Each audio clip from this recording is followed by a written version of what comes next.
Hello, friends. I'm Doug Terrell, and this is History and Comments for Tuesday, the 21st day of September, 2021, the last day of summer.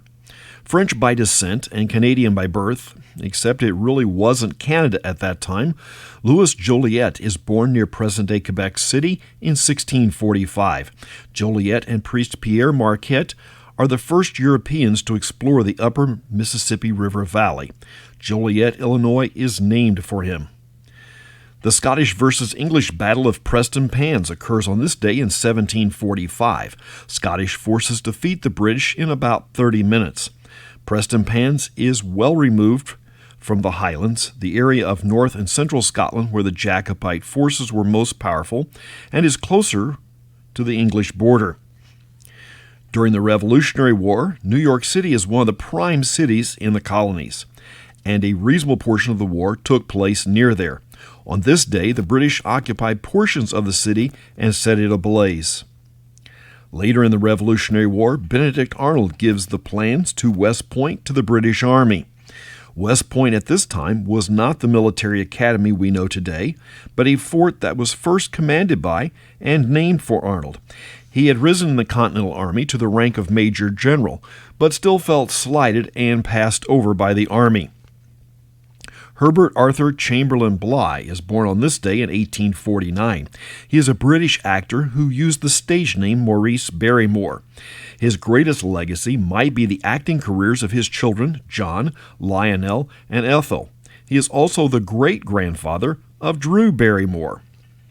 English writer H.G. Wells is born in 1866, known for his futuristic subjects, and his best-known work may be War of the Worlds, where robotic Martians land on Earth. War of the Worlds is published in 1898, but do not confuse H.G. with Orson Welles.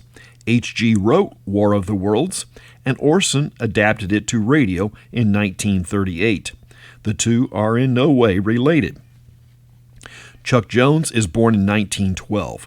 Jones was an artist and animator, and like all of the other players in that game, he moved around and crossed paths with them all at some point.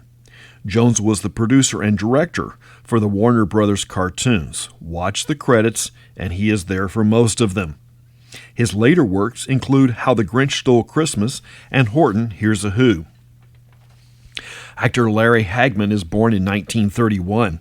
We tend to remember him as J.R. Ewing on the primetime soap opera Dallas, and forget that he played second to Barbara Eden in I Dream of Jeannie. Leonard Cohen is born near Montreal in 1934. Cohen's music explored a wide array of themes, but all of his repertoire is eclipsed by one song, Hallelujah. Hallelujah is hardly a worship song, yet dances with the themes. Cohen was deeply loyal to his Jewish faith, yet seemed to always explore other paths. If Hollywood has a King Midas, it would be Jerry Bruckheimer, who turns 78 today. He has produced a long list of high-grossing films across a wide spectrum of genres, from Flashdance to Top Gun, Beverly Hills Cops, and the Pirates of the Caribbean franchise. Richard Childress hardly had the Midas touch as a driver, but has done quite well as a car owner on the NASCAR circuit. Childress is 75 today. Lead guitarist and sometime songwriter for the Eagles, Don Felder, is 74 today. Master of the horror novel, Stephen King, is 73. King has written 63 novels and hundreds of short stories. Just as masterful, but maybe the polar opposite, comedian Bill Murray is 71. On a more serious note, Mark Levin, lawyer and political commentator, is 64. Levin began his political career as a legal aide in the Reagan administration.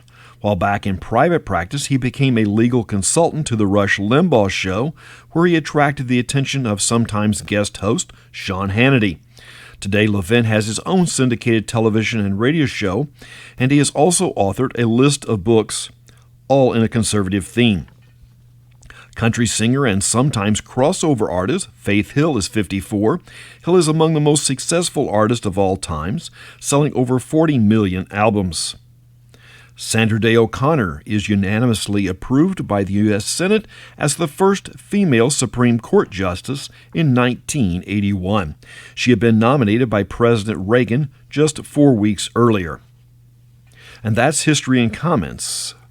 For the 21st day of September, I'm Doug Terrell. Now go and do something worth remembering.